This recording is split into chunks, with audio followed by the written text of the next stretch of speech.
आदाब, नमस्कार, good evening, सत श्रीकाल। एक बार फिर आप तमाम लोगों का स्वागत है क्राइम कहानियां विद शम्स में। 72 घंटे लगे। 72 घंटे के बाद आखिरकार सैफ अली खान के घर पर चोरी की नीयत से पहुंचा वो शख्स, वो चोर पकड़ा गया।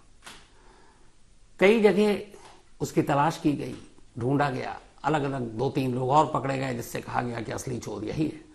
लेकिन फिर असली चोर कहीं और नहीं, मुंबई के ही करीब ठाणे में छुपा हुआ था, तो उसे पकड़ लिया गया है। एक सवाल जो हर एक के जहन में था वो ये कि सैफ अली खान या उस घर के स्टाफ के ऊपर हमला क्यों किया उसने। तो जो अभी सच्चाई सामने आई है वो ये है कि वो गया था चोरी की नीयत से, लेकिन अचानक उस कमरे में, जिस कमरे में वो था, 3 घर की स्टाफ महिलाएं और सैफ अली खान सामने।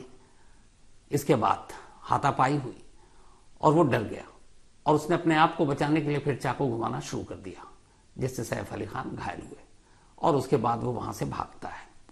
ये तो घर के अंदर की कहानी है। सवाल यह है कि ये चोर है कौन और पकड़ा कैसे गया। तो पहले पकड़ा कैसे गया और उसके बाद इस चोर की असलियत। 16 जनवरी की रात लगभग 2 बजे के आसपास, 2 बजे से कुछ देर पहले ही ये सैफ अली खान के घर बांद्रा में दाखिल हो चुका था। दाखिल होने के बाद इसने देखा सब कमरे में सो रहे। ये अपने एक बाथरूम में इसने अपने आप को छुपा लिया, लेकिन इस्मा जो घर की एक स्टाफ थी उसे कुछ आहट सुनाई दी और इसी आहट को सुनने के बाद उसने बाथरूम में जाकर देखने की कोशिश की। उसे एक परछाई नजर आई। परछाई ने टोपी पहन रखी थी और फिर अचानक उसने चाकू निकाला और उसे धमकाया और बाहर निकलकर अब वो कमरे की तरफ जा रहा था जिस कमरे में सैफ के छोटे बेटे जहांगीर सो रहे थे। तो घबराई, उसने पूछा कि तुम कौन, क्या चाहिए। तो उसने कहा मुझे पैसे चाहिए। उसने पूछा कितने। उसने कहा 1 करोड़। फिर उसने ये भी धमकी दी कि आवाज मत करना, एक भी बार आवाज मत निकालना। और तब तक वो जहांगीर के कमरे में जब चोर जाने लगा तो फिर वो बीच में आ गया और जो स्टाफ थी वो आई। फिर उसके ऊपर उसने चाकू घुमाया। उसने अपने दोनों हाथ ऊपर किए, कलाई में जख्म आया, वो चीखी। इसके बाद दूसरी स्टाफ जागी। फिर ऊपर के कमरे में सैफ अली खान थे। आवाज सुनकर वो नीचे आए और अब चोर के साथ एक साथ गुत्थम गुत्थी शुरू हो गई, जिसमें सैफ को चोट आई। बाद में चोर पे काबू भी पा लिया गया और उसको उस कमरे के अंदर एक बंद करके सारे बाहर आ गए और सारी जो घर की स्टाफ थी, फीमेल मेंबर, सैफ ने उनको ऊपरी फ्लोर पे भेज दिया। कुछ देर के बाद दरवाजा खोलकर कि चोर कहाँ है देखने की कोशिश की गई तो पता चला कमरा खाली है, चोर भाग चुका है। उस कमरे में एक खिड़की थी और उसी रास्ते से भागा। इसके बाद सैफ अस्पताल पहुंचते हैं, वहां सर्जरी होती है। एक टूटे हुए चाकू का टुकड़ा निकाला जाता है उनकी रीढ़ की हड्डी के पास से। चाकू बहुत लंबा नहीं था, इसलिए सैफ अली खान एक तरह से बच गए। अगर चाकू बड़ा होता, डीप वार होता, तो कुछ भी हो सकता था। अब यहां तक की तो कहानी सामने आ चुकी थी। अब इसके बाद पुलिस पहुंचती है, तफ्तीश करती है और अब ये पता लगाने की कोशिश शुरू हो जाती है कि आखिर ये चोर है कौन। कई घंटे बीत जाते हैं लेकिन पुलिस को कोई जानकारी नहीं मिलती। सीसीटीवी कैमरे में एक तस्वीर बाद में जरूर आई, सीढ़ियों पर चढ़ते हुए, सीढ़ियों से उतरते हुए। ये वही तस्वीर है जो उस रात की है, एक चढ़ता हुआ, एक उतरता हुआ। जब ये ऊपर चढ़ रहा है तब नंगे पांव है, जूते नहीं पहन रखे हैं। कहा गया प्रोफेशनल चोर आमतौर पर आहट ना हो, आवाज ना हो, तो इसलिए नंगे पांव घर में दाखिल होते हैं। और जब वापसी में सीढ़ियों से उतर रहा है तब उसके पैर में जूते हैं।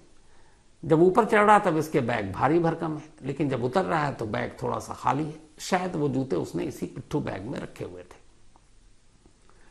अब इन 2 तस्वीर और 2 जो चेहरे कैद हुए थे उनके सहारे जाते हुए तो उसने चेहरे को ढक रखा था ऑरेंज कलर के उस कपड़े से। वापसी में चेहरा खुला हुआ था तो इसलिए चेहरा पहचान में आ गया। अब पुलिस की तफ्तीश शुरू होती है। आसपास पुलिस के लिए इस वक्त सबसे बड़ा हथियार सीसीटीवी कैमरा ही है।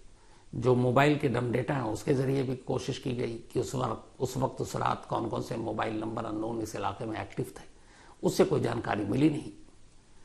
तो पुलिस ने आसपास के सीसीटीवी कैमरों को खंगालने का फैसला किया। सबसे पहले चूंकि बांद्रा रेलवे स्टेशन ही था तो अमूमन ऐसा कई बार ऐसे इंसिडेंट के बाद जो आरोपी होते हैं वो ट्रेन से भागते हैं, लोकल ट्रेन से। तो मुंबई पुलिस की एक टीम जो crime branch unit 9 senior inspector Daya Nayak, इसके अलावा जो डीसीपी दीक्षित गेदम और जो एडिशनल कमिश्नर परमजीत सिंह दहिया, इनकी अगुवाई में ये टीम अब उस चोर की तलाश में लगती है। सबसे पहले कामयाबी मिलती है बांद्रा रेलवे स्टेशन पर 8:36। यही वो वक्त था जब बांद्रा रेलवे स्टेशन पर वही शख्स दिखाई देता है जो सैफ अली खान के घर की सीढ़ियों पर नजर आया था। स्टेशन पर यह शख्स जो दिखाई दिया एक लोकल ट्रेन में बैठता हुआ नजर आया और ये लोकल ट्रेन बांद्रा से दादर तक जा रही थी। फौरन पुलिस की एक टीम दादर तक पहुंचती है, लेकिन दादर जाने के बाद उन्हें आगे कोई कामयाबी नहीं मिलती। वक्त बीत रहा है, अब चोर दादर के बाद गुम, गायब।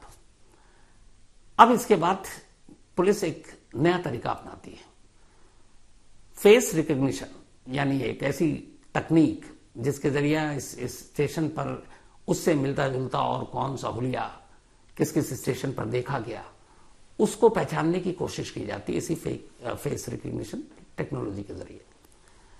तो जब अब उसके जरिए छानबीन शुरू हुई तो एक और चीज पता चली, सेम इसी चेहरे वाला एक शख्स 1 जनवरी को बांद्रा रेलवे स्टेशन पर नजर आया था, उसी बांद्रा पर जिससे ये 16 को गया है 8:36 पर, यानी उससे 15 दिन भी पहले ये बांद्रा आया था और उसी रेलवे स्टेशन पर उस फेस रिकॉग्निशन टेक्निक से उसका चेहरा हूबहू मिल गया। लेकिन इससे भी आगे कोई कामयाबी नहीं मिली। पुलिस और तफ्तीश करती रही आसपास के तमाम स्टेशन पे भी। इसके बाद फिर एक दूसरी तस्वीर मिलती है 9 जनवरी की। 9 जनवरी को अंधेरी में इसी फेस रिकॉग्निशन तकनीक के जरिए ये इस बार अंधेरी स्टेशन पर दिखाई दिया। अब जब अंधेरी स्टेशन पर दिखाई दिया तो पुलिस ने अंधेरी स्टेशन के बाहर के सीसीटीवी कैमरों को खंगालने का फैसला किया। बहुत सारे विजुअल देखे, आखिर में एक ऐसा विजुअल जिसमें शायद कुछ मिलता नहीं, लेकिन वही काम कर गया। दोपहर 12:43 9 जनवरी अंधेरी रेलवे स्टेशन के बाहर एक बाइक दिखाई देती है। उस बाइक पर 2 लोग बैठे थे, एक बाइक चला रहा था, उसके पीछे एक पिलियन राइडर। अचानक वो बाइक रुकती है और वो जो पीछे बैठा शख्स है वो बाइक से नीचे उतरता है। ये सीसीटीवी तस्वीर उसी वक्त की 9 जनवरी 12:43 पर। तो ये बाइक से उतरता है, आप देख सकते हैं। उसके पीठ पर भी सेम लगभग वैसी पिट्ठू बैग है जो 16 जनवरी को सैफ अली खान के घर में दाखिल होते वक्त उसकी पीठ पर था। ये दोनों बैग मैच कर रहे थे। अब वो उतरता है और शायद बाइक वाले से कुछ पूछता है, वो बता रहा है, इशारा कर रहा है, और उसके बाद वो पैदल अब उतरकर बाइक से फ्रेम से बाहर निकल जाता है। अब इस बाइक से जो शख्स उतरा, जब उसकी फेस रिकॉग्निशन तकनीक के जरिए सैफ के घर में मिले चेहरे से मिलान किया गया तो हूबहू मिल गया 100%। अब पुलिस को लगा कि ये यही है, लेकिन इससे आगे कैसे बढ़े, क्योंकि वो निकल गया। उसके बाद फिर कहीं कैमरे में नहीं है। किस्मत ने साथ दिया, उसी बाइक जिस बाइक से उतरा, अब पुलिस ने उस बाइक को और उसके नंबर को किसी और कैमरे एंगल से टटोलने की कोशिश की। इत्तेफाक से इस बाइक को एक और कैमरे ने कैद कर लिया था। उस कैमरे में बाइक के आगे और पीछे दोनों के नंबर प्लेट दिख रहे थे। पुलिस ने उस नंबर प्लेट को निकाला। उसके बाद नंबर जब प्लेट सामने आया तब तो उसके रजिस्ट्रेशन नंबर के जरिए उसके मालिक का पता किया। जब मालिक का पता किया तो पता चला जो मालिक है, वो जो लड़का बाइक चला रहा है, वही ओनर है। वो मुंबई में नहीं बल्कि मुंबई के पास ठाणे का रहने वाला है, और ठाणे में भी एक जगह है, हीरानंदानी स्टेट के पास एक लेबर कैंप है। अब पुलिस अभी तक ये 16 से 17 हो गया, 18 हो गया, 18 की रात तक इस बंदे के बारे में पता चला। पुलिस की टीम देर रात ही अब निकलती है ठाणे के लिए। ठाणे में पहले तो इस बंदे को ढूंढा जाता है। अब बाइक का असली मालिक मिलता है। जब बाइक का असली मालिक मिलता है तो उससे पूछताछ होती है कि ये बताओ 9 जनवरी की दोपहर 12:43 पर अंधेरी रेलवे स्टेशन के बाहर तुमने किसको ड्रॉप किया था। अब वो पूरी कहानी बताता है। फिर वो बताता है कि एक मेरा जानकार है जिसका नाम है शरीफुल इस्लाम उर्फ शहजादे उर्फ बिजोय दास, तो उसको मैंने ड्रॉप किया था। पूछा गया कि वो इस वक्त कहां मिलेगा, तो पता चला कि इसी जो हीरानंदानी स्टेट है वहीं पर एक लेबर कैंप है। आमतौर पर बहुत सारे जो इधर उधर दिहाड़ी पे काम करते हैं उनका एक कैंप है। तो बोला वो पिछले कई दिनों से वहीं रह रहा है। अब पुलिस की एक टीम उसे लेकर उस लेबर कैंप में पहुंचती है। जब लेबर कैंप में पहुंचती है, तस्वीर चेहरा सामने था। अचानक सेम हुलिया का एक शख्स उस लेबर कैंप में मिलता है। सादी वर्दी में पुलिस गई थी। पहले उसे कुछ समझ भी नहीं आया, लेकिन जैसे ही पुलिस ने उसे उठाया, उसका हाथ पकड़ा, उसके चेहरे की हवाइयां उड़ने लगी। पुलिस के सामने वही चोर खड़ा था जिसने 3 दिनों से मुंबई की 35 पुलिस टीमों को दौड़ा कर रखा हुआ था। अब वो चोर पुलिस के सामने था। आनन फानन में उसे उठाया गया और वहां से फिर उसको बांद्रा पुलिस स्टेशन लाया गया। यहां लाने के बाद अब उससे पूछताछ शुरू हुई। इस पूछताछ के बाद जो पूरी कहानी सामने आई वो ये है। शरीफुल इस्लाम करीब 6 महीने पहले बांग्लादेश से आया था। ये एक बांग्लादेशी सिटीजन है और बांग्लादेश में एक डिस्ट्रिक्ट है जिसका नाम है झलोकटी, और इस झलोकटी डिस्ट्रिक्ट में एक गांव है जिसका नाम है राजबरिया। उसी राजबरिया गांव में शरीफुल इस्लाम का जन्म हुआ और वो वहीं बांग्लादेशी था।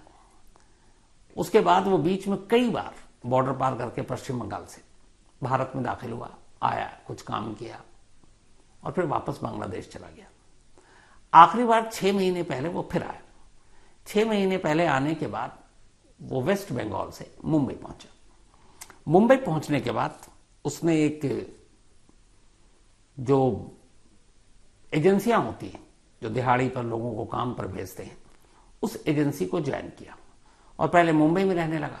लेकिन फिर इसे लगा कि मुंबई में वर्ली में किराए के घर में रहने लगा। कुछ इसने दोस्त बनाए थे, कुछ बांग्लादेशी दोस्त थे इसके, तो उनके साथ रहने लगा।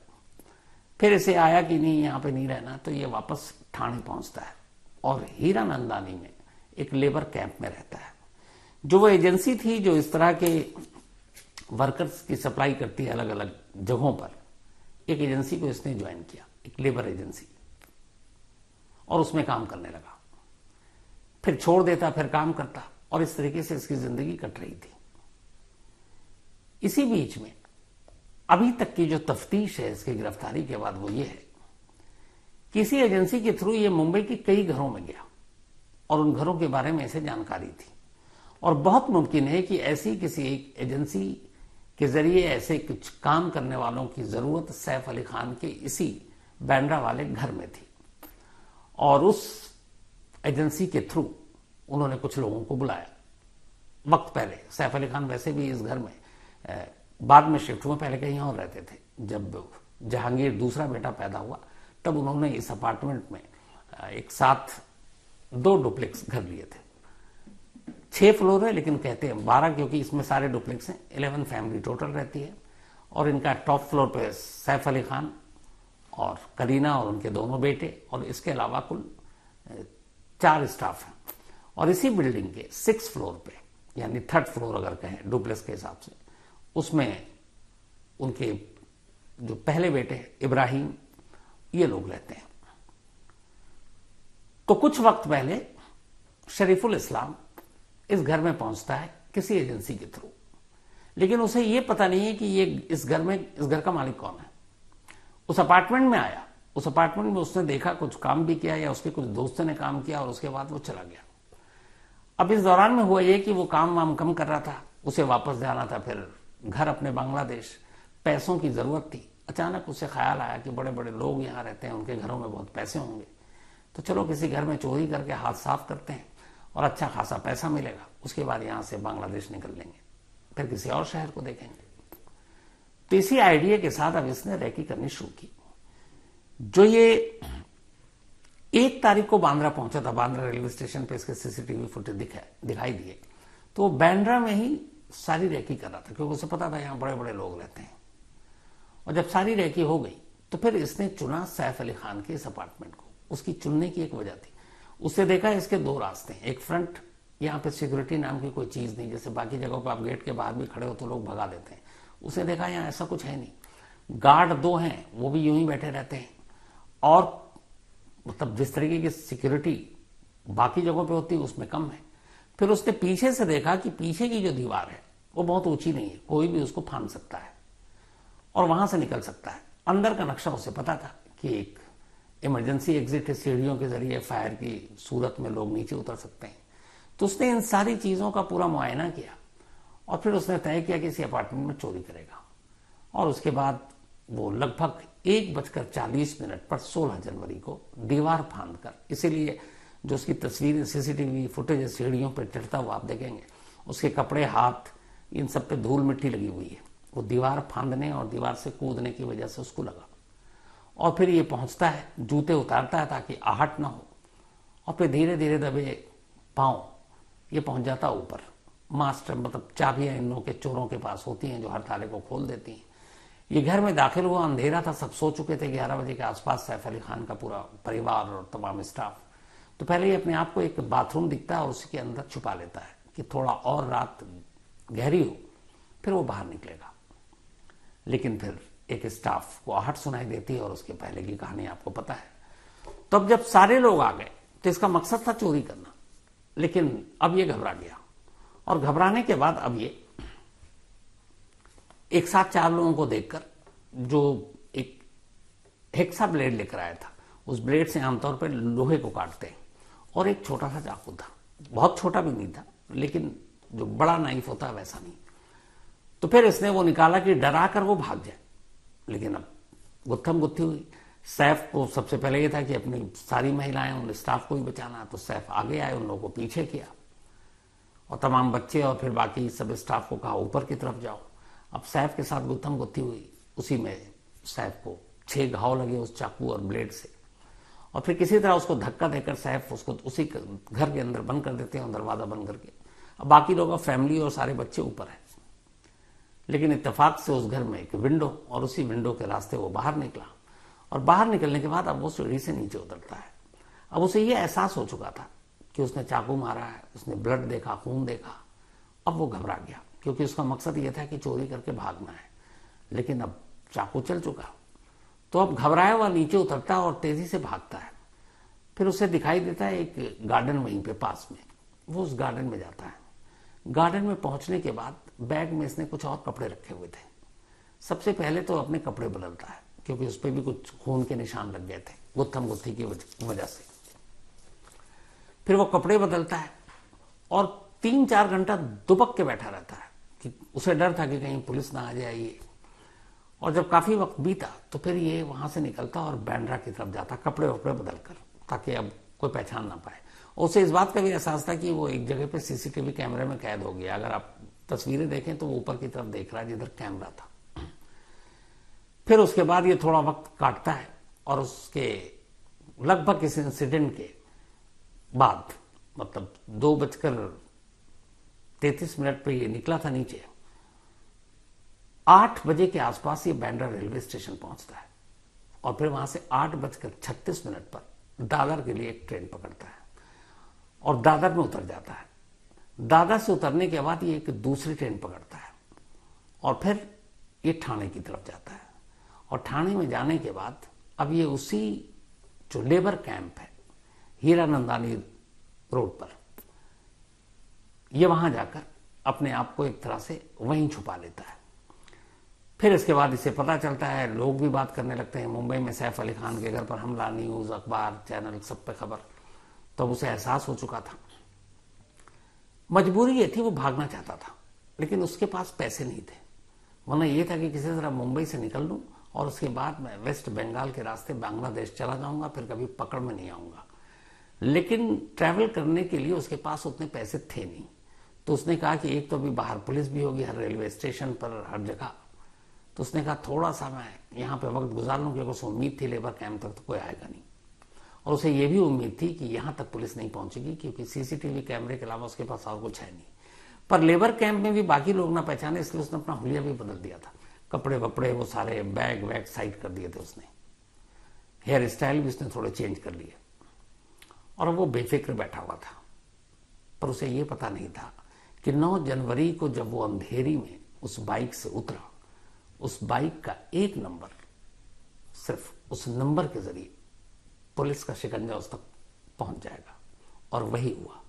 सिर्फ बाइक के एक नंबर की वजह से आखिरकार 72 घंटे के बाद मुंबई पुलिस की टीम इस चोर को पकड़ने में कामयाब रही। वरना इससे पहले एक छत्तीसगढ़ में पकड़ा गया, क्योंकि उसका ताल्लुक मुंबई के कोलाबा से था। एक और लड़के को उठा लिया गया था, जिसका हुलिया बहुत मिलता था इससे, लेकिन वो सारे बेकसूर निकले और असली चोर अब पकड़ में आ गया और अब पुलिस उससे पूछताछ कर रही है। लेकिन अभी तक की जो पूछताछ में ये कि उसे अंदाजा ही नहीं था कि जिस घर में वो चोरी करने जा रहा है वो फिल्म स्टार सैफ अली खान का घर है और उसे सिर्फ चोरी करना था।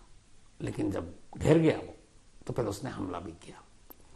पुलिस पूछताछ कर रही है, बाकी की कड़ियों को जोड़ने की कोशिश कर रही है।